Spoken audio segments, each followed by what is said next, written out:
Conditions did help to fuel a fire near Grinnell, so the wind gusts there are about 70 miles an hour at times, and you can see the smoke that crews had to deal with in those windy conditions.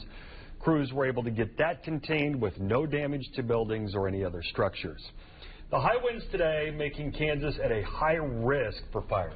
Handling fires at a statewide level is not always easy. Thomas Lynch joins us with how the state handles potential wildfires. Thomas.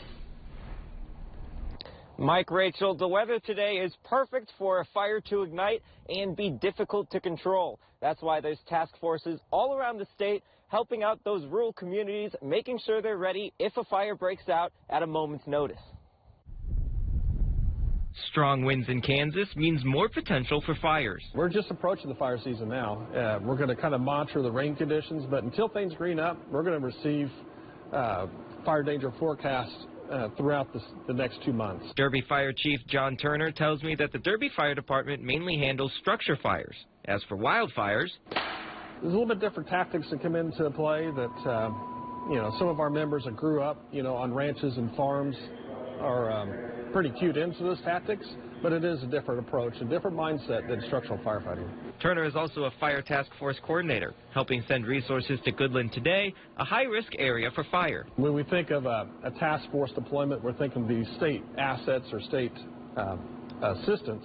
It's really those local communities that come in with the state funding, with the state coordination to help these local communities. It's an assistance that is desperately needed at the state level. There's more work than what we have staff to do. We find that in a lot of areas. Shauna Hartman is the fire prevention specialist with the Kansas Forest Service. She says that working with local departments is not only helpful, but necessary. Those partnerships are strong, and it really makes a difference when an emergency happens in their districts and in their local areas. But still, it's hard for volunteer-based departments to get the staff they need to be independent. There's been a decrease nationwide in volunteerism, and so to get resources out to help them has been very valuable to them, of course.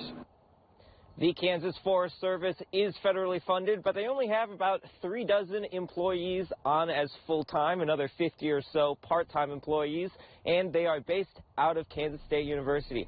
Here in Wichita, I'm Thomas Lynch, 12 News.